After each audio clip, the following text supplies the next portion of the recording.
Ooh, those Effin C-Words. Change and confidence, child. 2 words that are so scary they may as well be curse words. Let's talk about it.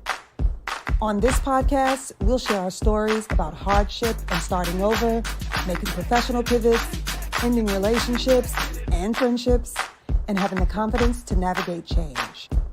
I'm Marcia Cork, the Change Coach, and this is Ooh, those Effin C-Words. Hello. It's Marcia Cork. Welcome to another edition of Ooh, those Effin C-Words. I think I've got butterflies.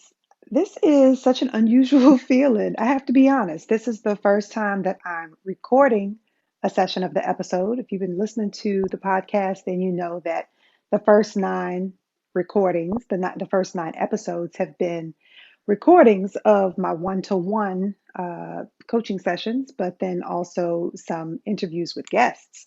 So this is the first time it's just you and me and my MCs in a room by myself. So it's going to take some getting used to, but I'm ready for this. And like I said, just got some butterflies, just feeling excited about doing this. But this is a format that we are going to get familiar with. You and I are both going to get comfortable with this because I'm going to try to do this twice a week. Try to have 2 new releases, try to update the podcast twice a week. So on Mondays, there'll be sessions like this. It's going to be Q&A. And then on Friday, we will do the more traditional full show where you might get some of those guests, where you might see some panelists. I might bring a few friends in to join the conversation with me. Maybe have some folks come in to tell their stories. There's going to be a lot more variety on that full Friday show. But on Monday is my opportunity to engage with my MCs. That's you guys. That's what I call my Navy. Rihanna has her Navy, Beyonce has her Beehive. I've got my MCs. That's what you are. So that's hashtag MC or hashtag EMCEE. It's a play on my name, Marcia Cork, MC. But then also, when you think about the microphone, then you think about being an MC. And since we're all about public speaking and building confidence speaking and representing your brand, that's what I came up with. I like it. I hope you guys like it because that's what you are.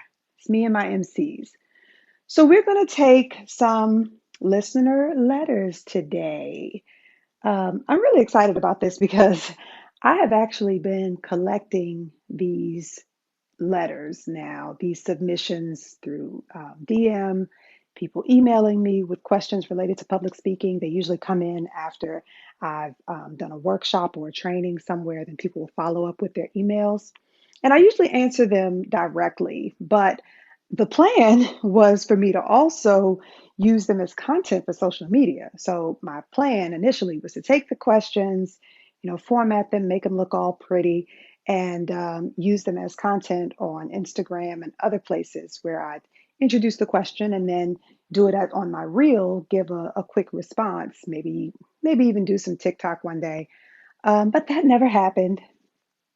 Meanwhile, these questions have just continued to clutter my DM and my inbox, and now I get to answer them directly on these episodes of the podcast. So that's going to work out perfectly. I'm really excited about doing that. So I was going to submit one of those questions today, but then I got a question from a new listener, and I was really excited about that. So that got moved to the top of the pile.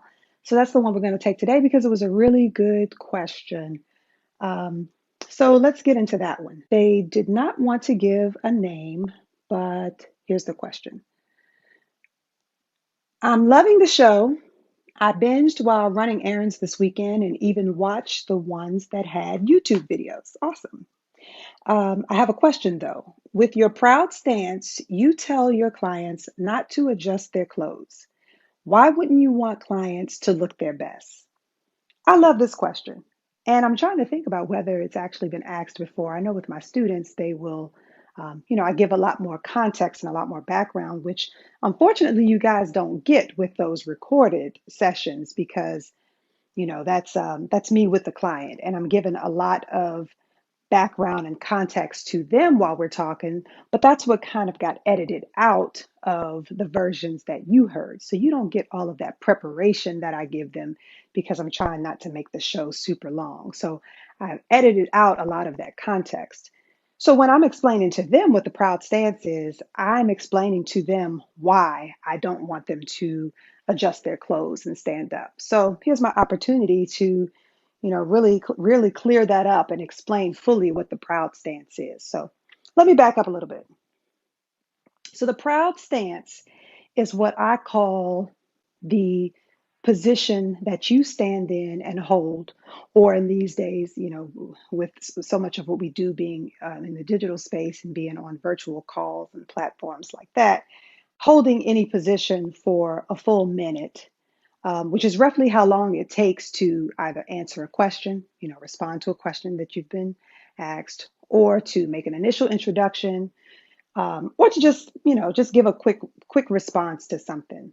So the idea behind that is, in that first minute, that first impression that you make, the first time that you open your mouth to speak, is when credibility really counts. This is when you're trying to create common ground with someone. You are trying to show just how credible and reliable a resource you are.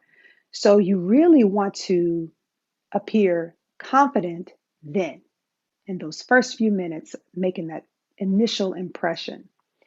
And since everything that I do is rooted in making people comfortable speaking, then the last thing I want you to be worried about is your clothes.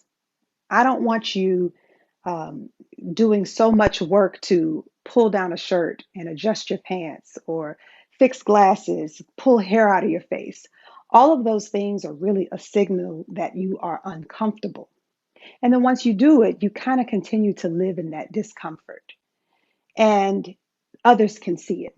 So if you're preoccupied with what you're wearing and the accessories, then you're not focused on your content. You're not focused on your material, and you're certainly not focused on engagement, which is making some eye contact and starting to connect with your audience. Those are the things that are more effective in establishing your credibility and connecting with your audience. Whereas, clothes, hair, and accessories are not. So you're putting your attention in the wrong place if you focus on making those types of adjustments. Instead, what people see, if you are able to rise from your seat and not touch your clothes, not fidget with your hair, not adjust any glasses or other accessories, what people see is confidence, that you were able to stand and not care about how you look. You go right into your response. You go right into what it is that you want to say. It commands attention and it shows confidence. And then again, it's only for a minute. So it's really about just commanding that initial attention and forming that initial bond and connection to your audience. And then after that, once you've established that bond, that connection, you've kind of made some common ground with them because they've connected to what it is you have to say. After you've got them, you can do just about anything. So after that first minute, now you can calm down. Now you can, loosen up your shoulders. You can make whatever adjustments you need to make, roll up your sleeves, things like that, because now we're comfortable. Now we're familiar with each other. So just to recap that, the first thing is, like I said, it's not taking attention away. You're not focusing on the wrong thing. It allows you to focus on your content and establishing yourself as a credible source, getting your thoughts together. And it also it's a signal to to the listener, to your audience, of just how comfortable you are. Okay. So now I can talk a little bit more about the proud stance. If you know me, you know I'm on the tall side. When I wear heels, I stand well over 6 feet tall. I'm comfortable in that now, but growing up, I wasn't always comfortable in it. When I was younger, I would walk kind of hunched over, and my mother hated it. She was constantly correcting my posture. Stand up straight. Stand up straight. Put your shoulders back. Stop hunching over. And I'd correct my posture, and eventually now I have this signature walk. People tell me all the time. They notice when I walk in the room. I walk with my chin high, I walk with my back straight, my shoulders back. So I know um, firsthand how it feels and the type of attention you get when you walk strong and you stand strong. So put that alongside me learning about this superhero pose in the early 2000s. Psychologists just kept talking about this superhero pose and how doing this exercise a couple of minutes a day made you feel like a boss, made you feel more powerful. So it's this open stance. Your feet are about shoulder width apart, chin high, shoulders back, just the way that you see superheroes pose. Sometimes the arms are folded, sometimes the arms are by the side, but it's this very strong and powerful stance that made people feel more powerful the more they stood in that position. So my proud stance is very much like the superhero pose. So the exercise that I have people do is to stand, fall into a comfortable position. I don't want them to rock. I don't want them to pace. I don't want them to fidget. And as we just talked about, I don't want them to correct anything. I don't want them to, to fidget with glasses, with bracelets, with hair, or any of those things. And so instead, what you can do to eliminate those types of adjustments that you would have to make is to plan for the occasion.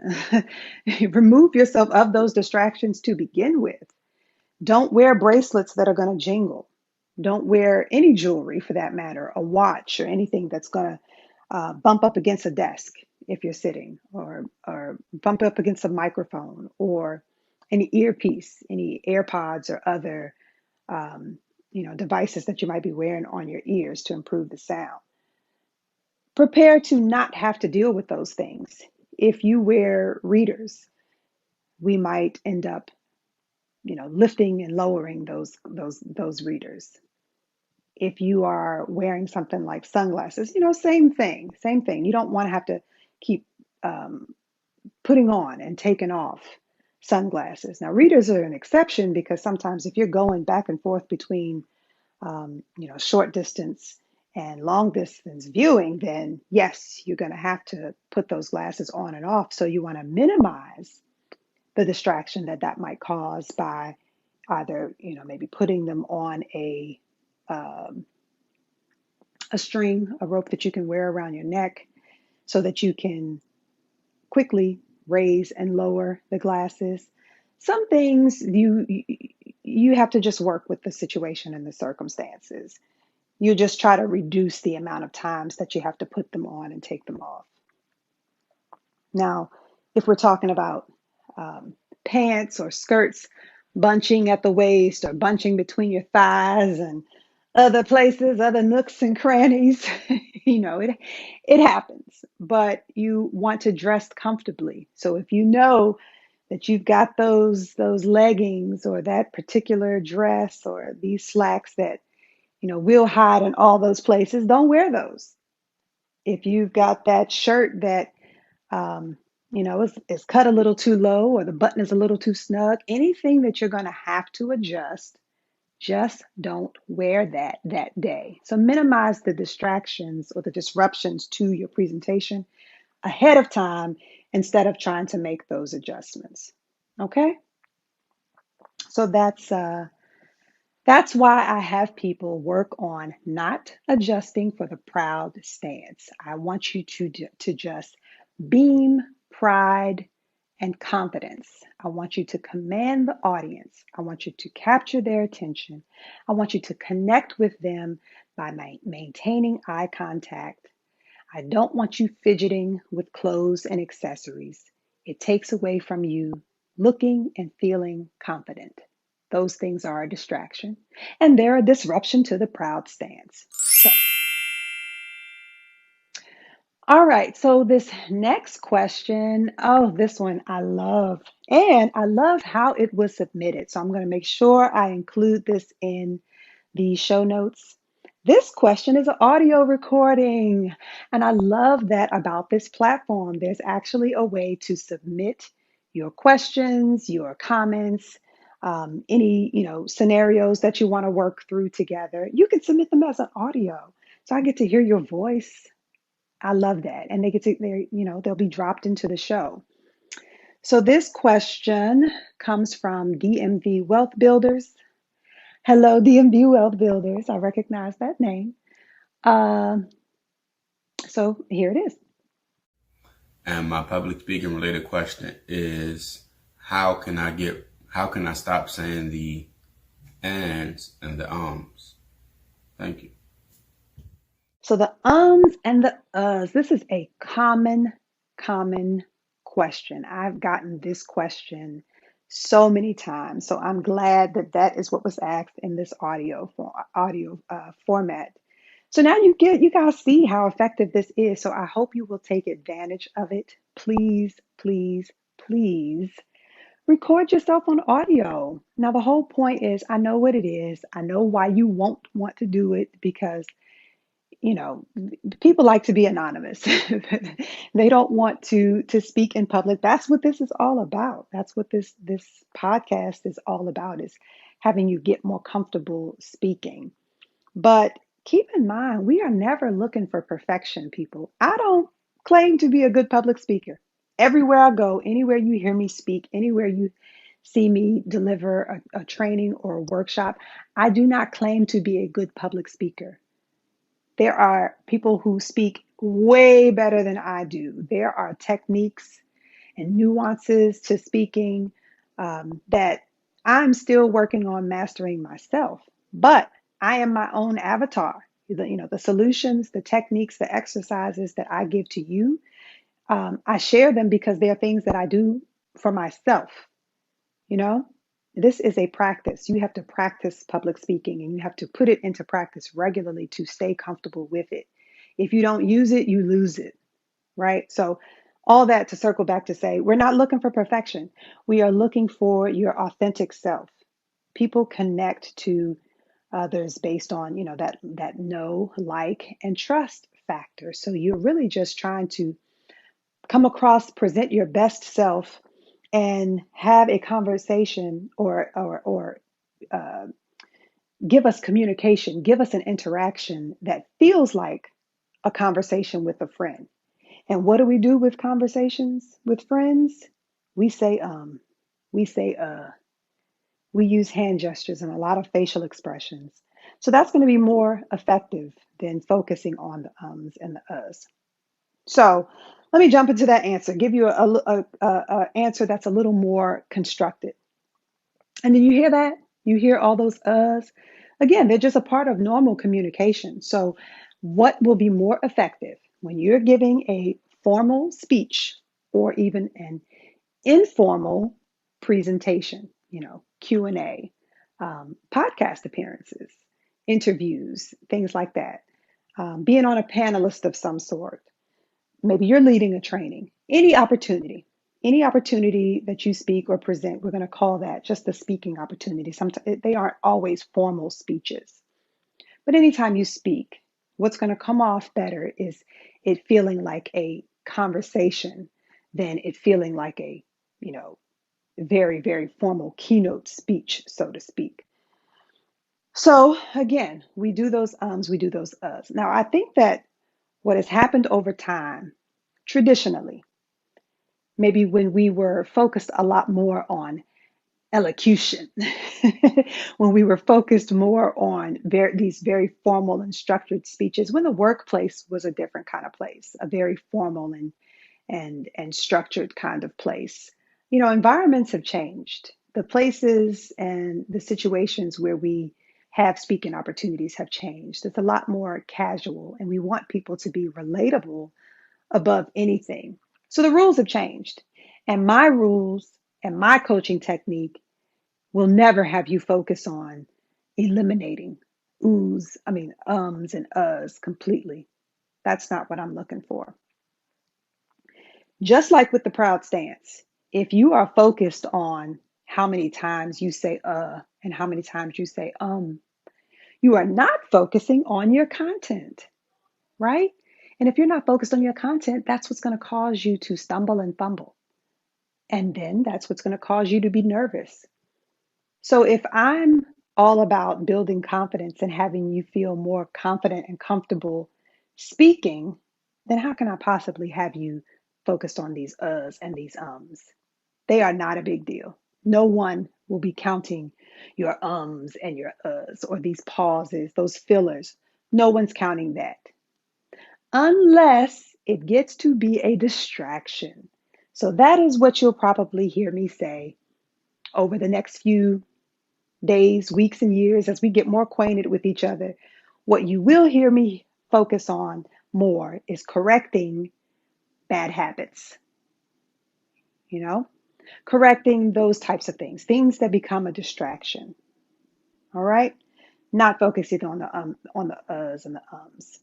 I know Toastmasters is one of the programs that a lot of people participate in when they want to get more comfortable speaking in public.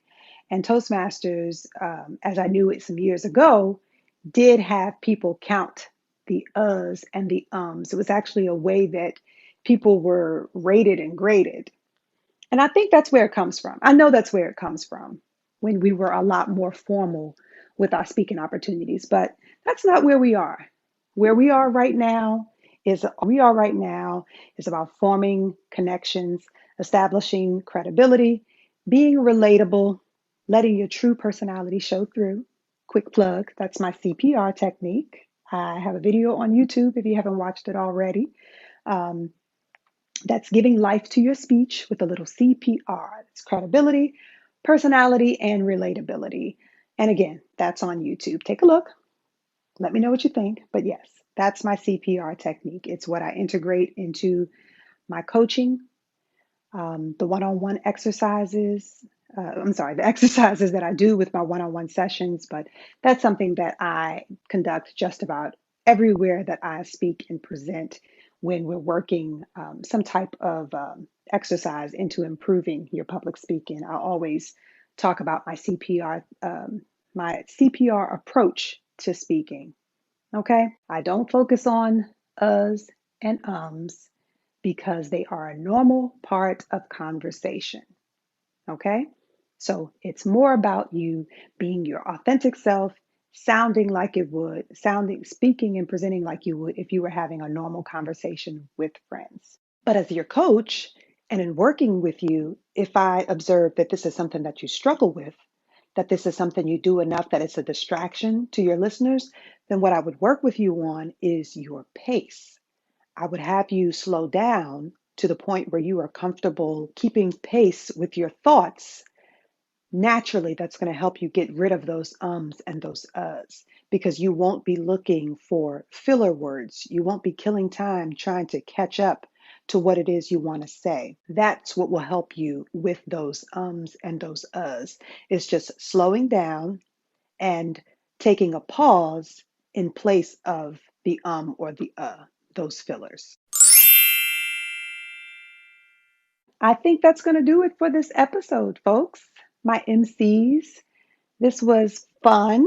I'm looking forward to doing this regularly. I love this opportunity to get your listener letters, your my questions from my MCs coming at me from all the different places, from Instagram, emails. Keep them coming because they are going to make their way to this show and I will get to answer those questions live and in person. Can I say that when it's a podcast? I get the opportunity to answer those because I think that you all tend to have the same types of questions. So I know that you're going to hear your question represented in the questions that come, to my inbox. Very quickly, I want to point out how you can submit your audio recording. I'm going to put a link directly in the show notes. When you click on that link, the main page is going to open up. You're going to scroll down to messages. And when you click that message link, it's going to open a dialog box that allows you to record an audio message. Please do that. I want to hear your voices. Send me an auto recording of your question or of a conflict that you're having. If you're navigating a difficult conversation with a friend, or colleague. We're going to work that out together. How do you start a difficult conversation? I would love to help you with that. So submit those audio recordings, and we are going to dissect those together. We're going to answer those questions together on the Monday show. So Q&A with my MCs on Monday, and then the traditional show on Friday. This was fun, guys, and I will be looking forward to Friday. See you then. Bye bye.